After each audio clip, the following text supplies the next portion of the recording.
தேவனே நான் ஓமதண்டையில்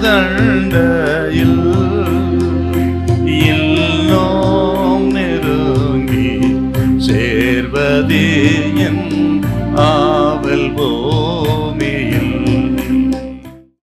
ரோமர் 4:17.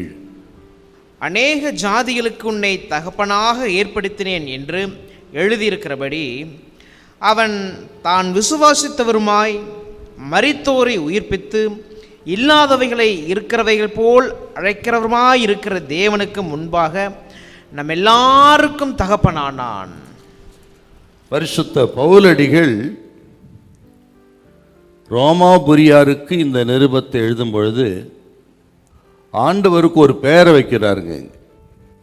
வேதாகமத்தில் தேவ மனிதர்கள் பல பெயர்களை ஆண்டவருக்கு வைத்து அழைப்பதை நம்ம பார்த்துருக்கிறோம்.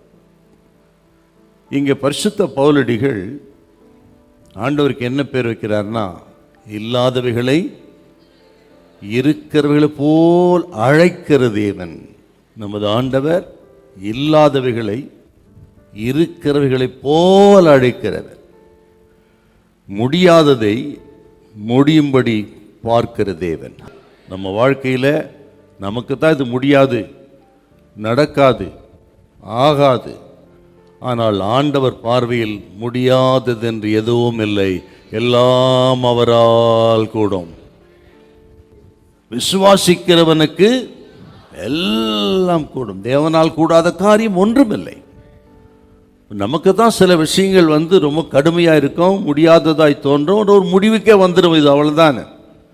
ஆனால் ஆண்டவர் எப்பொழுதும் எதையும் முடிவு கட்டுகிற தேவன் அல்ல, அவரால் எல்லாம் கூடும்.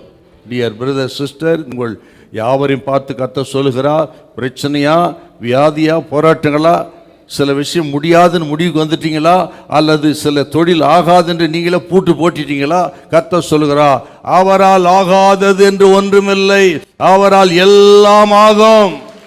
அப்படித்தான் உங்களை அவர் பார்க்கிறார், உங்கள் குடும்பத்தை பார்க்கிறார், உங்கள் பிள்ளைகளை பார்க்கிறார், உங்கள் தொழிலை பார்க்கிறார், உங்கள் சரீரத்தை அப்படித்தான் கர்த்தர் பார்க்கிறார். அவரால் நீக்க முடியாது என்று எந்த வியாதியும் இல்லை. சகல வியாதி நம்ம விட்டு விலகி போக பண்ண கர்த்தர் வல்லவர். ஆண்டவர் இன்றைக்கு இருக்கு உங்கள் குடும்பத்தை, உங்கள் பிள்ளைகளை தனி மனிதனாக பார்க்கிறது இல்லை, பலகீனனாக பார்க்கிறது இல்லை, வியாதி உள்ளவனாய் பார்க்கிறது இல்லை, படிக்காதவனாய் பார்க்கிறது இல்லை, மந்தம் உள்ளவனாய் பார்க்கிறது இல்லை. ஒருவேளை அப்படி இருக்கலாம், இன்னைக்கு குடும்ப சூழல் அப்படி இருக்கும், பிள்ளைகள் அப்படி இருப்பாங்க, ஒருவேளை இன்னைக்கு இருக்க நிலைமையே வித்தியாசமா இருக்கும். மனுஷன் பார்வைக்குத்தான் அப்படியே தவிர தேவன் நம்மை பார்க்கிற பார்வையே வேற. நீங்கள் இனி எப்படி ஆசீர்வாதமாக இருக்க போகிறீர்கள் என்பதை பார்த்து உங்களை அழைக்கிற அன்பின் தெய்வம் அப்பன் இயேசு. ஹல்லேலூயா, ஹல்லேலூயா.